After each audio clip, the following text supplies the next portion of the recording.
Cancer हा शब्द ऐकताच अनेक लोक घाबरतात, पण तुम्हाला माहिती आहे का, कॅन्सर अचानक होत नसतो. आपलं शरीर आधीपासून काही संकेत देत असतं, पण बहुतेक लोक ही लक्षणं साधी समजून दुर्लक्ष करतात आणि जेव्हा आजार लक्षात येतो तेव्हा खूप जास्त उशीर झालेला असतो. म्हणून आजच्या या व्हिडिओमध्ये तुम्हाला मी सांगणार आहे की शरीरात कॅन्सर होण्यापूर्वी दिसणारी महत्त्वाची लक्षणं काय आहेत.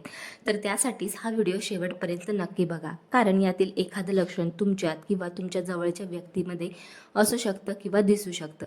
सगळ्यात पहिले समजून घेऊया की कॅन्सर म्हणजे काय. आपल्या शरीरात लाखो पेशी म्हणजेच सेल्स असतात. या पेशी ठराविक पद्धतीने वाढतात आणि जुन्या पेशी नष्ट होतात. पण काही वेळा शरीरातील काही पेशी नियंत्रणाबाहेर वाढू लागतात. त्या सतत वाढत राहतात आणि गाठ तयार होते, तर यालाच आपण कॅन्सर म्हणत असतो.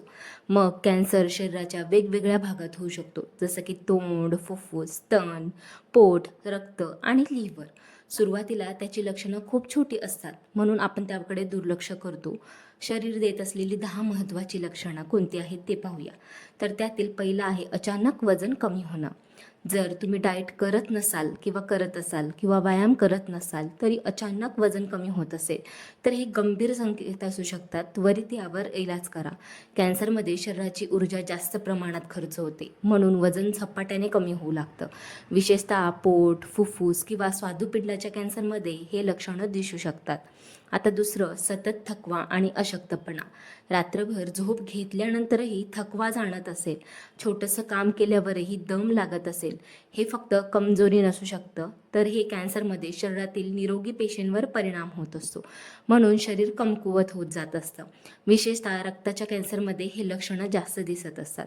आता तिसरा पॉईंट आहे की शरीरात गाठ जाणवणं. स्तनात, मानेजवळ, बगलमध्ये किंवा शरीराच्या कोणत्याही भागात तुम्हाला जर गाठ जाणवत असेल तर त्यावर अजिबात दुर्लक्ष करू नका. आणि सगळ्यात महत्त्वाचं, सर्व गाठी कॅन्सरच्या नसतात, पण तपासणी करणं खूप गरजेचं असतं. जर गाठ वाढत असेल, कडक वाटत असेल किंवा दुखत नसेल तर लगेच डॉक्टरांना तुम्ही दाखवू शकता. चौथा आहे सतत सतत तुम्हाला ताप येत राहणं. वारंवार ताप येणं किंवा हलका ताप सतत राहणं हे शरीरातील गंभीर आजाराचं संकेत असू शकतं.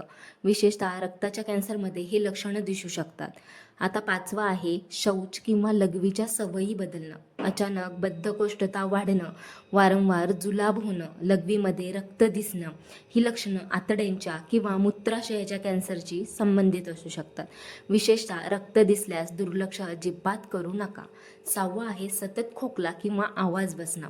3 आठवड्यापेक्षा जर जास्त तुम्हाला खोकला राहत असेल किंवा आवाज सतत बसलेला असेल तर हे फक्त साधं इन्फेक्शन नसू शकतं तुम्हाला. याने फुफ्फुस किंवा घशाच्या कॅन्सरमध्ये हे लक्षणं दिसू शकतात. तर आता आपण पाहूया सातवा मुद्दा. तर सातवा मुद्दा आहे त्वचेबद्दल. त्वचेमध्ये काय बदल होतात. त्वचेवर नवीन डाग, काळा ठिपका किंवा जुन्या खुणेचा रंग बदलत असेल तर त्याकडे लक्ष द्या. जर ती खूण खूप मोठी होत असेल, ब्लिडिंग होत असेल किंवा आकार त्याचा बदलत असेल तर ते त्वचेच्या कॅन्सरचं लक्षण असू शकतं. आता आठवं आहे जखम तुम्हाला लागली आहे किंवा ती भरून न येणं. तोंडातील जखम किंवा शरीरावरील जखम खूप दिवस भरून येत नसेल, विशेषतः तंबाखू, गुटखा किंवा जे लोक सिगरेट वापरतात त्यांनी हे दुर्लक्ष करू नये. तोंडाच्या कॅन्सरमध्ये हे लक्षणं खूप जास्त कॉमन दिसतात. नववा आहे गिळताना आपल्याला त्रास होतो. जेव्हा आपण अन्न खातो आणि ते अन्न गिळताना त्रास होतं किंवा अन्न अडकल्यासारखं वाटतं, हे घशाच्या किंवा अन्ननलिकेच्या कॅन्सरचं लक्षण असू शकतं.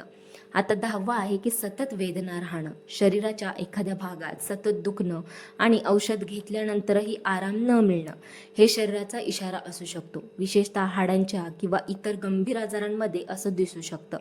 कॅन्सरचा धोका कमी करण्यासाठी तुम्ही काय करावं हे सांगते तुम्हाला. तंबाखू आणि सिगरेट पूर्णपणे बंद करा. कॅन्सर होण्यामागचं सर्वात मोठं कारण म्हणजे तंबाखू.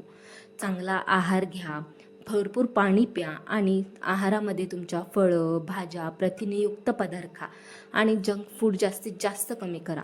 रोज व्यायाम करा. दररोज चालणं, हलका व्यायाम करणं शरीरासाठी खूप फायदेशीर असतं. दारूचं प्रमाण कमी करा. नियमित तपासणी करा. वेळेवर तपासणी केल्यास आजार लवकर सापडतो आणि उपचार सोपे होतात. एक गोष्ट नेहमी लक्षात ठेवा, प्रत्येक लक्षण म्हणजे कॅन्सर असंच नसतं, पण शरीर सतत संकेत देत असेल तर दुर्लक्ष करू नका. वेळेवर तपासणी आणि योग्य उपचार जर तुम्ही केले तर तुम्ही तुमचं जीवनसुद्धा वाचवू शकता. जर हा व्हिडिओ तुम्हाला आवडलाच असेल तर प्रत्येक व्यक्तीपर्यंत पोहोचवा आणि लाईक शेअर सबस्क्राईब